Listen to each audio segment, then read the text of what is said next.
Hello friends, आपका Himanshu GS centre में स्वागत है। अगर आप किसी भी कंपटीशन एग्जाम की तैयारी कर रहे हैं तो यह क्लास आपके लिए इम्पोर्टेंट होने वाली है। आज है 17 मार्च। 17 मार्च से जितने भी करंट अफेयर के इम्पोर्टेंट क्वेश्चन बन सकते थे वे सभी इस क्लास में होने वाले हैं। चलिए स्टार्ट कर लेते हैं और फर्स्ट क्वेश्चन को पढ़ लेते हैं। फर्स्ट में पूछा गया है कि हाल ही में रणजी ट्रॉफी 2024 का खिताब किसने जीता है। राइट आंसर होगा Mumbai. Option see the right answer. Mumbai ने रणजी ट्रॉफी 2024 का खिताब जीता है। मुंबई क्रिकेट टीम ने विंदर्भ को हराकर 42वां खिताब अपने नाम किया है। यह आपको याद रखना है, मुंबई ने रणजी ट्रॉफी 2024 का खिताब जीता है। नेक्स्ट क्वेश्चन, नेक्स्ट में यहाँ पर पूछ लिया गया है कि हाल ही में सीबीएसई के नए अध्यक्ष कौन बने हैं। तो सीबीएसई के हाल ही में राहुल सिंह अध्यक्ष बने हैं। राइट आंसर ऑप्शन बी होगा।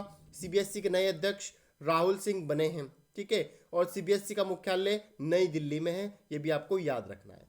नेक्स्ट क्वेश्चन, नेक्स्ट में यहाँ पर पूछ लिया गया हाल ही में संकलन ऐप किसने लॉन्च किया है। तो अमित शाह जी ने अभी हाल ही में संकलन ऐप लॉन्च किया है, जो देश में नए कानून बन रहे हैं उनके बारे में जानकारी देगा, और जो पुराने कानून है उनके बारे में भी, जो आपराधिक कानून के बारे में जो जानकारी देगा वह संकलन ऐप देगा। यह अमित शाह जी ने लॉन्च की है। Option B right answer. Next question, next में यहाँ पर पूछ लिया गया है कि चुनाव आयोग के डाटा के अनुसार किस पार्टी को सबसे ज्यादा चंदा मिला है।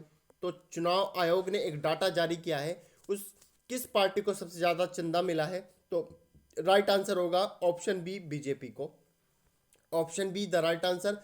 बीजेपी को 6060 करोड़ रुपए 6060 करोड़ रुपए मिले हैं। लगभग पूरे चंदे का 50% बीजेपी को मिला है। ठीक है, तो राइट आंसर होगा option B BJP.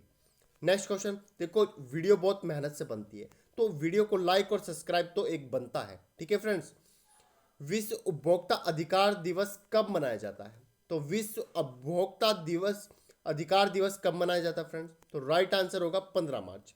Option B the right answer. 15 March को विश्व उपभोक्ता अधिकार दिवस मनाया जाता है। ये कई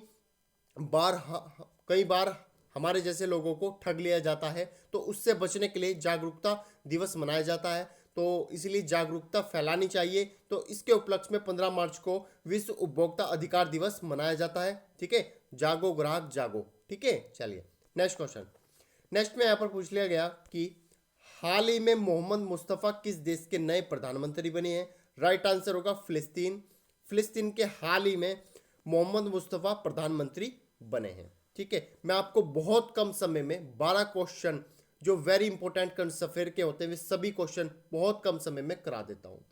नेक्स्ट क्वेश्चन, तो इसलिए कम से कम एक सब्सक्राइबर और लाइक तो बनता है। तो हाल ही में डेमोक्रेसी रिपोर्ट 2024 किसके द्वारा जारी की गई है।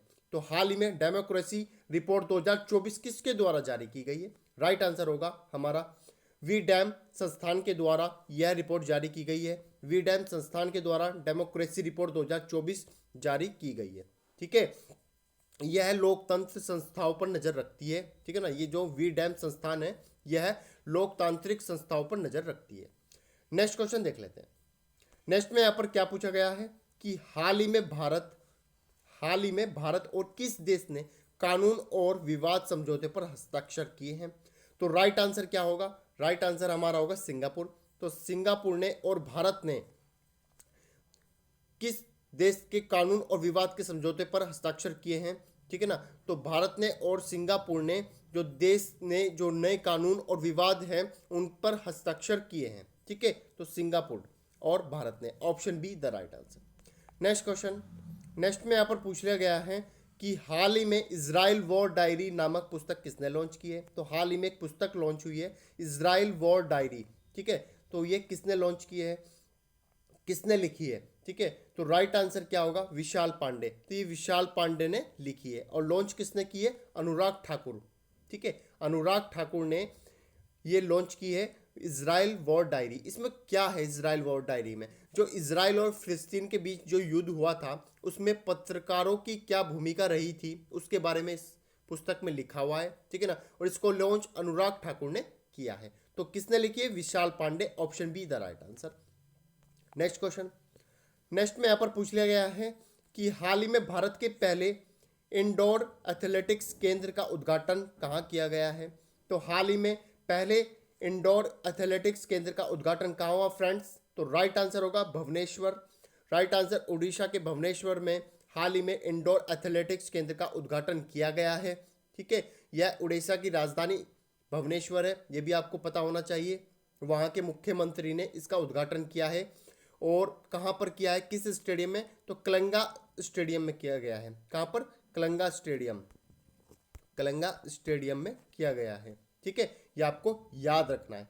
नेक्स्ट क्वेश्चन, नेक्स्ट में यहाँ पर पूछा गया कि हाल ही में हाल ही में महाराष्ट्र के अहमदनगर का नाम बदलकर क्या करने का फैसला किया है? तो महाराष्ट्र का एक अहमदनगर है, उसका नाम बदलने की घोषणा की है। और क्या नाम रखने की घोषणा की है? तो अहिल्या नगर। ठीक है ना, option B the right answer होगा। अहिल्या नगर नाम रखने की मंजूरी दी है राज्य सरकार ने। पहले उसका नाम क्या था? अहमदनगर था, तो अहिल्या नगर उसका नाम करने की घोषणा की है महाराष्ट्र की राज्य सरकार ने। Option B the right answer होगा। ठीक है, चलिए नेक्स्ट क्वेश्चन देख लेते हैं और इस वीडियो का लास्ट क्वेश्चन होने वाला है कि हाल ही में चर्चा में रही एक राष्ट्र एक चुनाव पर उच्च स्तरीय समिति की अध्यक्षता किसने की है? तो रामनाथ कोविंद, हमारे पूर्व राष्ट्रपति रामनाथ कोविंद ने इसकी अध्यक्षता की है। Option B the right answer होगा।